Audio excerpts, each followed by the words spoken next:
Section 4.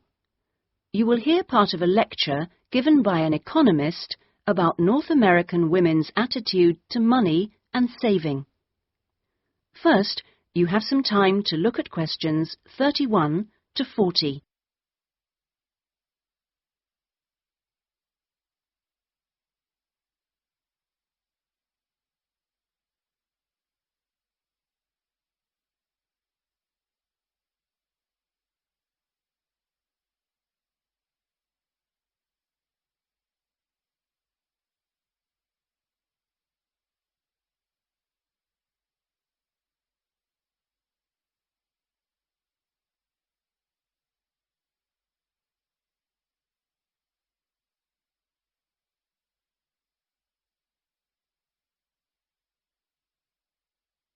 Now listen carefully and answer questions 31 to 40.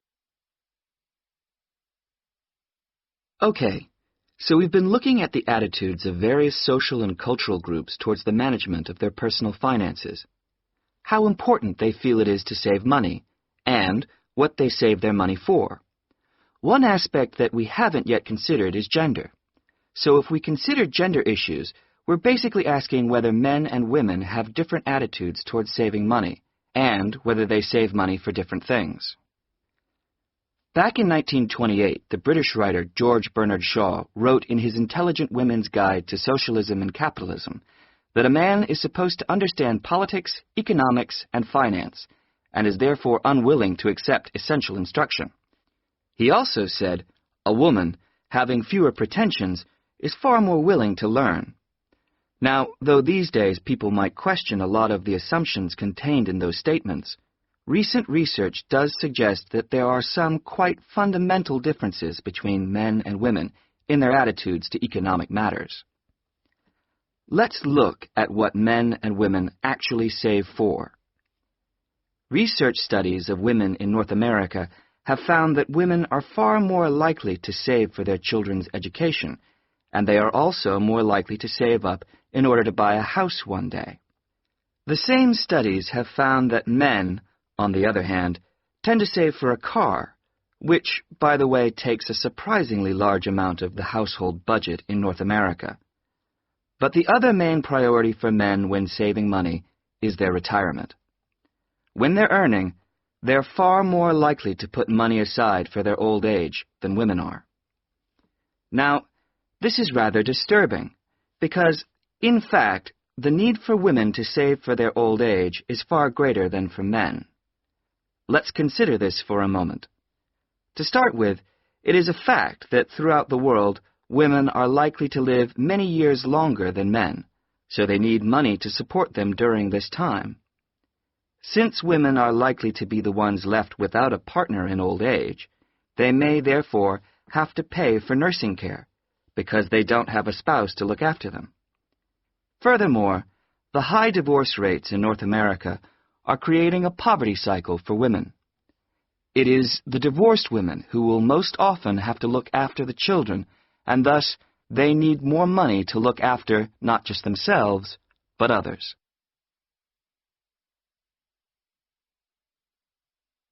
So what can be done about this situation? The population in North America is likely to contain an increasing number of elderly women. The research indicates that at present, for women, it takes a crisis to make them think about their future financial situation. But of course, this is the very worst time for anyone to make important decisions.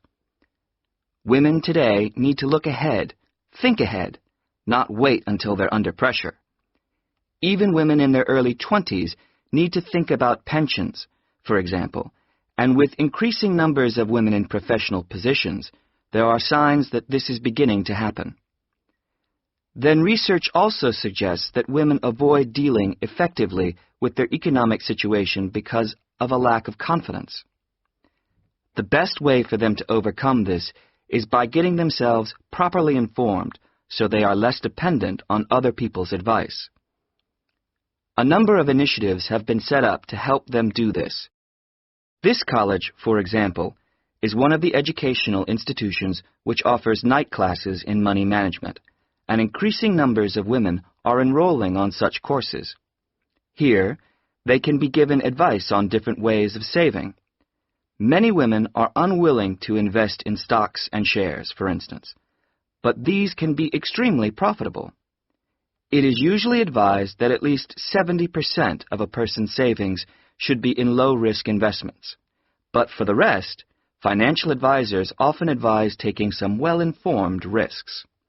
Initiatives such as this can give women the economic skills and knowledge they need for a comfortable, independent retirement. The increasing proportion of elderly women in the population is likely to have other economic consequences. That is the end of section 4. You now have half a minute to check your answers.